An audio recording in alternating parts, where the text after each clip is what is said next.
Hey, John, how you doing, bud? Hey, how you doing, Eric? Thank you again for having me on the show.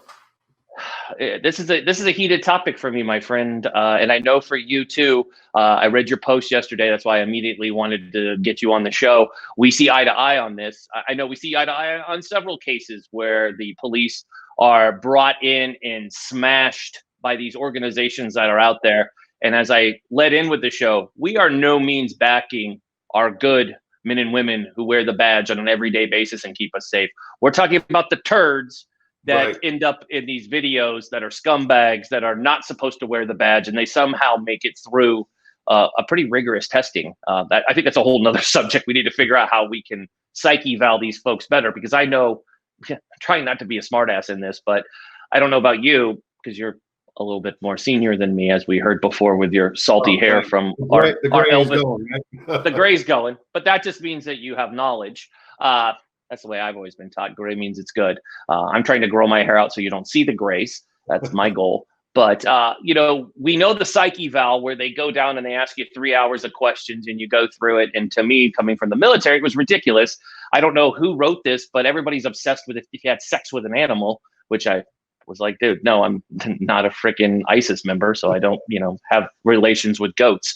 But, the psyche eval talks about using a firearm and how you handle these situations. And we're all trained through this, right? I mean, part of our training is dealing with code threes, where we pulled folks out of the car at gunpoint, high risk situations. Same with issues when it comes to domestic violence response calls, right? We're heavily trained in this.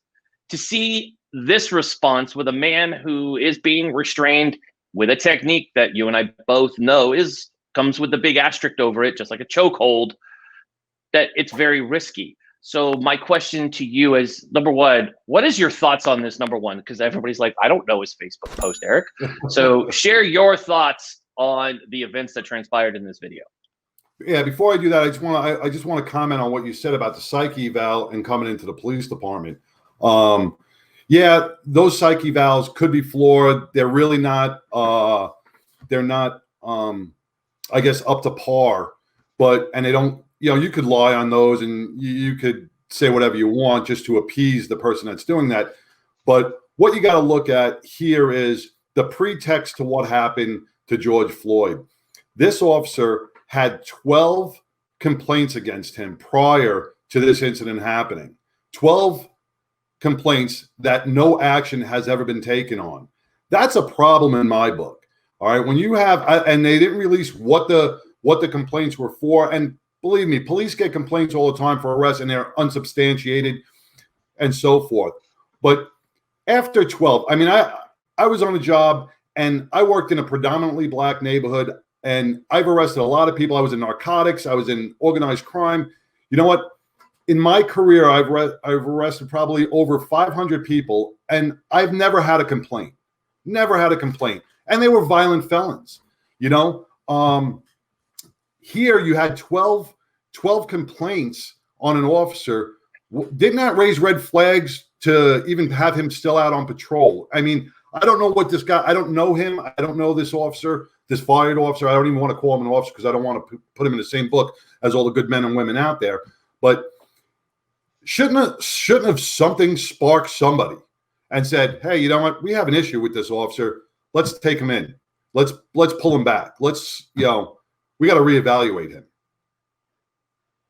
Yeah, I mean, it's weird because they didn't do that. And what's more concerning to me is their response. You have 3 other officers in this video involved in this altercation, and no one is trying to do that. And now reports that right before we went on air, the EMTs that responded to scene, they have reported that Mr. Floyd, unfortunately, was dead, deceased upon their arrival, and it looked like minimal to no first aid was rendered, which again goes against. And I'm a big oath guy, right? Obviously, I served our country. I swore that oath, and I still swear today. You are the same way as I am. We never forget where we come from. Our roots mean a lot to us. To me, what disgusts me more is these 3 sat there watching this scumbag do what he did, and they did nothing. Yeah, you're just as guilty as the Yahoo who filmed the father and son duo who decided, hey, let's go kill a black guy jogging back in February. I just don't understand. And then you see the turmoil where people are like, well, we don't know the whole story. This isn't Ferguson or anywhere else where there's two sides to a story. This is one story with multiple camera angles, and they all show the same thing. And anybody who's not speaking out against this, that doesn't get it. So what's your thoughts on that? I mean, how do we prevent this, number one? And then number two, how do we get people to view that this is not an attack on the badge? Because people are like, oh, you support the BLM? I'm like, I totally believe, number one, all lives matter, and Black Lives Matter. I have friends that deal with this harassment in the community. And there's a viral video that just came out that shows weeks ago a man walking out of his home with a machete. He's a white dude. He's approaching two officers, wielding it around. Now, I don't know these two officers. I don't know what the SOP for their department is. I know the departments that I've been associated with are NYPD. You come out swinging a machete, I'm giving your ass lead poisoning and turning you into a human lawn genie. I don't give two craps. You swing a machete at me, I'm going home. I don't care about you. I'm putting holes in your body. Sorry, don't bring a weapon at a cop. That's like rule number one. I mean, I think Sean Connery said it best in The Untouchables. Don't bring a knife to a gunfight. So, common sense there when we're talking. Also, when you have a pissed off veteran with this conversation. But I mean, how do we stop this? Where does this go? The hatred of the police, which shouldn't be there. This goes back to. Good. I'm sorry. You're good. This goes back to culture. This goes back to the culture within your department. All right.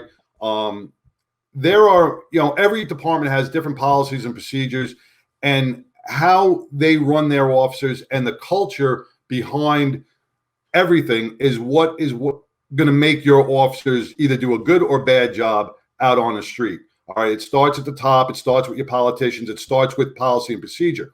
All right.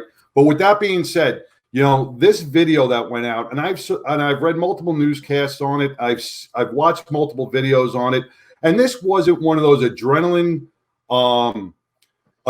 fueled arrests. Okay. This was an arrest for forgery. And what I found out, and I don't know how true it is yet, that he passed a counterfeit bill, knowingly or unknowingly. I mean, it happens. You can get a counterfeit bill at the bank and pass it on. All right. This is a low level crime that occurred. And when they show the multiple camera angles on what had transpired, Mr. Floyd was not resisting in no means, no way, no how. So, the cops, and like, I don't want to put myself in their mindset, but the cops should have had no reason to have him down on the ground. I don't know what they were doing. They were waiting for a sergeant for an arrest. I don't know. He should have been in the back of the car already. He should have been in a seated position. What transpired on the other side of the car, I have no idea yet. But whatever it was, he was cuffed. He was cuffed while he was up against the wall. Game over. Right there. Game over. You have 4 or 5 cops on the scene. If you cannot restrain a man, and you know what? Here's another thing. I see posts about, we're going to wait for the toxicology. I don't care. He did not look like he was drunk. He didn't look like he was, getting violent. He didn't look like he was on drugs. So, if you got 5 cops that can't restrain one person that's already in cuffs, who is even drug fueled? Okay, we have an issue, right? That's a whole nother issue. Okay, but here's point 2: the crowd. I've been in 2 riot situations in New York, and I know when the crowd starts coming at you, it's very scary. It's very intimidating. So you kind of lose your train of thought. Here was so different. Even the crowd was pleading with the officers to get off his neck and put him back in his car. You heard the female pleading. You heard a male pleading. Just pick him up and put him in the car. They weren't even denouncing the arrest. They were pleading to get off his neck.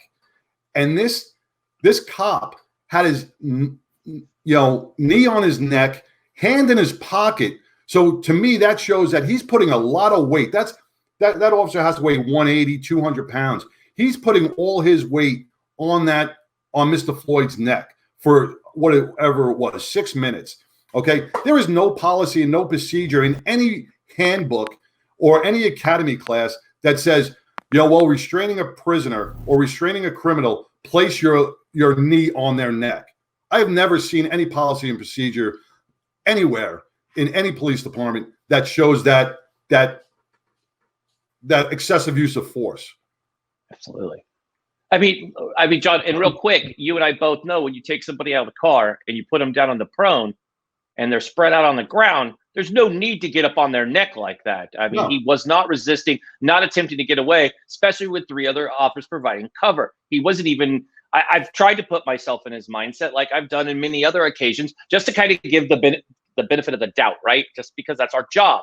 But when I video, I don't see any of it. Number one, he's got appropriate cover. If anything goes haywire, he's safe. Number two, there's no reason for that. Crawling up on him and putting that on there, you could just watch and see his mannerisms of his jaw. He's driving that home. When you see these scumbag officers that do this behavior, you see that. I mean, leaning forward. He was purposely this, and it was absurd to hear, just get off his neck. The man, number one's not resisting. So people who waiting for toxology reports, are killing me, because I'm like, this is not other cases, and I'm not going to name them, where people are on, some mind-enhancing drug where they feel no pain. They could get through the tasers. That's one thing. I mean, this to me is outlandish. It's not a firearm. The man, everything was followed to the protocol, but then it goes back. It's this one guy. And I think that's the biggest issue. And I'm looking at a comment here from Brian Wilburn, Wilburn. Sorry, Brian, if I said your name incorrectly. Brian said, I was just going to comment that maybe, just maybe, there was a record of behavior in his file that would have given his command staff cause to take a look at it. And that's a good question. And I know you covered that.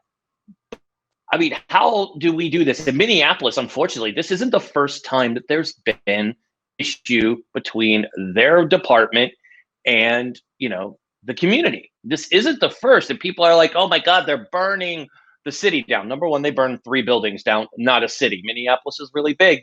I think some of these hacks that are on the news should probably go to Minneapolis first and stop with the overreaction that they're burning Rome. They're not. And I don't agree with the looting and that behavior. But as you and I both know, that comes with any kind of reason to do it. Unfortunately, the criminal element will be like, woohoo, let's go. It means let's burn a target. Why? Because they can still cover their tracks. They're not burning it because they're pissed. They're burning it to cover their fingerprints. Duh. We all know that. It's harder to find things when things are on fire and in embers. My big thing that I want you to kind of touch on is, how do we prevent this in the future? How do we find and weed out these bad officers that are, I'm gonna call it like I see it. This guy's a racist. He's clearly targeting this man because of the color of his skin. These aren't the only officers that have done this. Let me just stop you real quick on that. Okay. Because I do have mixed feelings on this as well. All right. This very well could have been a racist issue. I don't know the cop I don't know what his mindset was. I don't know if he is a racist. So I can't comment on that, because, what if this guy was white, would he do the same thing? If he was black, would he do the same thing? You'd have to look into his past history. And if he has a continuous assault on people in the black community, then he's a racist. I'll full blown on that. But, if he could just be, one of those guys, bully with a badge, who thinks that you put a badge on him and he's free to reign and do whatever he wants on the community at large. So I don't know what the pretext. It could have been racism, but I don't want to comment on that. It sure looks like it, but I can't say that with a definitive without knowing the person. Does that make sense? Yeah, I completely agree with you when it comes to that. I mean, I just get fired up. I see these guys. This behavior is completely I would say I might lean the other way if this wasn't a repeated offense within this police department, and it is. I mean, just doing some research over the last 24 hours, it's become quite clear. I mean, especially when we had those protests that were based around Ferguson, but which one event can springboard a lot, and they don't mix the two. But unfortunately, I mean, we're a country, we communicate, we have social media. And while one event might not be the same as the other, and clearly wasn't, if you look at the events that have transpired in Minnesota, this case, and several others that they've had, this department has the same look and feel of our friends in LA back in the day with Rampart, where clearly you need to go in and somebody needs to clean house. That's just the way that I look at it. As behaviors seem to be over and over. And I'm not going to blame one officer with years of experience. I believe he has 19 on the force. clearly his higher ups either looking the other way. I mean, you see this in the military too, right? The higher up, they don't want to realize there's a problem, and maybe it won't until something like this, that live hand grenade goes off in your hand and you're left with a stub. That's the problem. And now they're facing this effects. They had to call the National Guard overnight. I believe that we will have a third night of protest tonight. I do want to make a note that nobody was wearing a mask or doing social distancing last night. On a side note, I did notice that nobody was following the rules. But so I guess, that's a whole other story. But it's funny to see that, right? I mean, come on, nobody's following. That's the first thing I'm watching TV, besides them interviewing these yahoos who are, of course, which let's talk about that for a minute, John. What's your thoughts on these armed folks popping up and they say, we're here to help the police? They're with AR-15s, all kitted up, standing in front of shops. I made the comment yesterday that that's actually to me, that's scary on all conditions. You have somebody who you don't know if they're trained or not. From the looks of these guys, they were not trained. I mean, just because you throw a grunt style shirt on does not mean that you were in the military. I mean, half the people who wear those shirts are 3% and have never been in the military, and they just like to dress up like we do. They have no law enforcement. So yeah, you know how to fire an AR-15, but so now you have the power to take someone's life. So you're no good, better than the next guy. So what's your thoughts on that? Here's another thing. Yeah, I don't believe in that. I don't believe you're protecting material things. You're protecting a building. You're protecting, a TV and Target or whatever they're trying to protect with their weapons. And I don't believe in that. I don't believe armed civilians should go and protect the store. Just, you have insurance. Your insurance is going to cover the store. Why lose another? Now we lost 2 lives over petty crimes. You know what I'm saying? We're not here in Texas. We're not arresting people who steal anything under $700, right? So why this person lost their life over a material item that is insured. So no, I don't believe armed militia should go out and protect stores from the looting. The looting aspect, I don't agree with it, but when you look at like the riots and everything else that are happening, you could see the anger in a lot of these people's faces. And they're frustrated. So that just shows that this community has probably dealt with a lot of injustices over the last, how many years with the police department. And when we go back to culture and changing the culture, here's another aspect of it. Immediately after, I think it was the day after, the police chief had fired all 4 officers. Okay. But you know what? That's not enough. That's really not enough. Those officers, if this was anybody else, if there was a video of somebody else kneeling on someone's neck, right, as an assault, and then that guy that man died, right, they would be charged with murder. They would be immediately taken into custody and read their rights. Here, we fired him. That angered the community because they weren't taken into custody. No cop is above the law. And when you're using excessive force and you do what this cop did, which was, everybody could see it on the video. Okay. There's really no reason not to pull him into custody and, be transparent with the community. I think if they were to immediately place this officer in custody, I think you would have seen most of the community saying, all right, now justice is being served and that this cop is not above the law. Because, you look at it in a lot of the minority communities. All right, when a cop is bad and a cop takes action that he shouldn't be taking or uses excessive force, there is not much. They're suspended without pay, and it goes on and on and on. But if that was any other member of the community, police officers are held at a higher standard. They, being fired is one thing, but they want justice. So I think Absolutely. When you talk about changing the culture a little bit, if you hold the officers to the same accountability that you would hold any member of the community, right? That will make that officer think twice about what he's doing before he does it. That's just my personal opinion. But if that was anybody else, they would have been in cuffs in the back of the car from the scene. As for the officers that stood around and were in it, did not do anything, that also goes to the culture of however their department runs. Okay, because I've been on a lot of incidents where I have seen excessive force being used, and because of an adrenaline fueled event, and you have to pull that officer off, or you have to stop, and it usually is maybe 1 or 2 punches. This was 6 minutes of watching this Mr. Floyd lose his breath, and not one of those officers stepped up. They are all as culpable as the man who was sitting on his neck. Absolutely. John, I wish we could talk longer on this. We could both talk. We could talk for a long, long time on this topic. We will bring you back as this case unfolds. If you don't mind coming back, I'd love to have you back on. Awesome. Because as this case goes, I'd love to have you on. I consider you an expert in this. You work for the finest police force in the country. No problem, my friends. I want to thank you for everything that you've done for law enforcement. Thank you for coming on. It's nice to see someone wearing the badge come on and speak out on this matter. A lot of people are cowering behind their TVs and keyboards and giving their 2 cents. It's good to see somebody who actually knows. You got to stand up in order. Let me just close with this.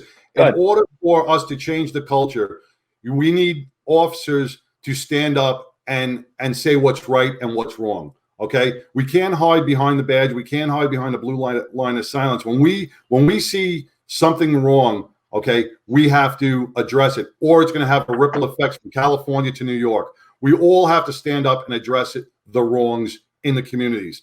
And until we do that, then the things are going to be status quo, and we're going to keep having these incidents over and over and over again. Because this hurts. This hurts all 99% of the good officers that are out there. They're going to feel the effects of this. For sure. I couldn't agree with you more on that. So again, John, thanks for joining us. We'll have you back. I'm sure we'll see you again next week. I don't think this case is going to go away anytime soon. So we'll talk to you really soon. Thank you, my friend, and stay safe. Have a great day, Eric. God bless. No problem. Thanks, bud. God bless.